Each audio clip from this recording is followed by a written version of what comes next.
네, 지금 보시는 화면은요, 중국 허난성 류양시 숭현에 사는 중국인 아이들의 모습입니다. 아이들의 목에 밧줄이 달려 있는데요. 돼지우리에 줄로 묶여 지내는 중국인 남매, 도대체 무슨 사연이 있는 걸까요? 네, 중국 왕이신문을 비롯한 외신 보도에 따르면 10살과 6살 남매는 뇌성마비를 앓고 있고 아버지는 간 질환자라고 합니다. 가정 형편이 갈수록 나빠지자 엄마는 집을 나갔다고 하는데요. 아버지가 홀로 가족을 부양해야 하다 보니 일터에 나갈 때면 이렇게 남매를 묶어둔다고 합니다. 네, 아이들을 돼지 우리에 줄로 묶어둔 아버지를 비정하다고 탓만할 수 있을까요? 참 충격적이면서도 안타까운데요. 지금 함께 이야기 나눠보도록 하겠습니다.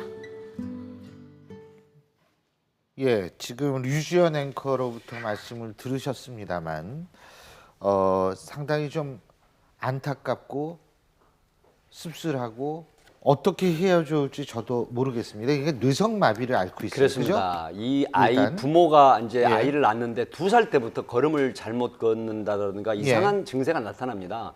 그래서 그때는 엄마가 있었습니다. 그래서 이제 같이 병원에 데리고 가서 검진을 받아 보니까 둘이 다 뇌성마비라는 걸 발견합니다.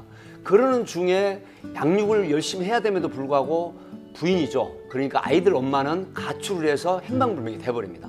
그래서 이제 아버지는 또 양육을 해야 되니까 나가서 일을 해야 되는데 그때 할머니는 계셨습니다. 그래서 할머니한테 맡기고 나가야 되는데 또 이 아버지는 소위 말하면 간질환 환자입니다.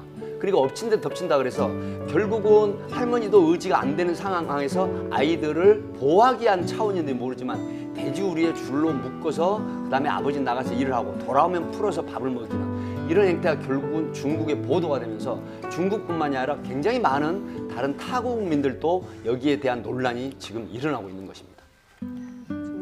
저는 우리 사회도 그렇고요. 지금 중국의 지금 저 모습을 보면서 사실 저희가 생각하는 부모의 사랑이라는 것은 희생이 밑받침이 되는 거 아니었습니까?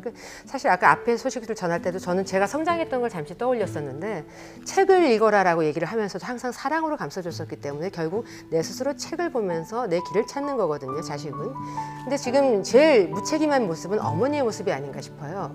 자식을 내 사랑의 결과물이고 내가 평생 책임을 같이 져주는 동반 의식을 갖는 가족으로 생각하는 게 아니라 나에게 짐이 되면 언제든지 버릴 수 있는 걸로 생각한다는 이 자체가 이런 뉴스를 접하면서 비난만 할 것이 아니라요. 그럼요. 나는 어떤 모습인지 저희가 이런 뉴스를 보면서 나는 인간답게 살고 있는지 다시 한번 좀 새겨보고 생각을 해봐야 되지 않을까 싶어요.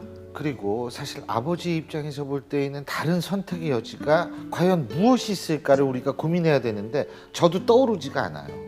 그 부분 때문에 너무 안타까운데요. 뭐 이거를 형법적으로 묻자면 정말 뭐 체포 감금, 뭐 아동의 뭐 정서적 신체적 학대라고도 할 수 있겠지만 사실 이걸 학대를 하고 싶어서 하는 게 아니라 최선이 안 되니까 차선을 택하신 거잖아요. 살기 위해서 아이들을 묶을 수밖에 없었다라는 게 참 너무 가슴이 아프고요. 정말 우리가 아까 16kg 소녀 얘기도 나왔지만 이런 사건이 있을 때만 반짝 돋고 이럴 것이 아니라 우리나라는 아니지만 정말 전국적으로 이런 아이들을 소중히 여길 수 있도록 뭔가 지원이나 이런 시스템이 계속 마련이 됐으면 합니다.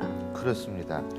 보육이나 육아 그리고 노인 복지 이런 거는 사회적 약자이기 때문에 그 개인적 가정이라든가 이런 그 개인에게 맡겨둔 문제가 아니라 국가나 사회에서 일정하게 사회적 안전망을 통해서 보호돼야 되는데 중국이 아직도 경제 수준이 우리나라도 하물며 아직 충분히 사회복지망이 안 갖춰져 있는데 중국은 뭐 이를 말할 태가 없을 것 같습니다. 그래서 오히려 국가적이나 사회적인 사회 안전망에 대한 문제 또한 함께 강구해야 되는 거 아닌가 그런 생각이 듭니다. 더군다나 제가 안타깝게 생각하는 게 중국은 사회주의를 표방을 하고 있습니다. 그런데 진짜 사회주의를 물론 경제 시스템은 자본주의입니다만 권력 구조만 사회주의를 할 것이 아니라 지금 서영호 소장님 말씀하신 대로 정말 이 어두운 그늘을 밝힐 수 있는 그런 복지 시스템이 정말 중국이 지금 필요한 것 아닌가라는 생각이 들게 되는 부분입니다.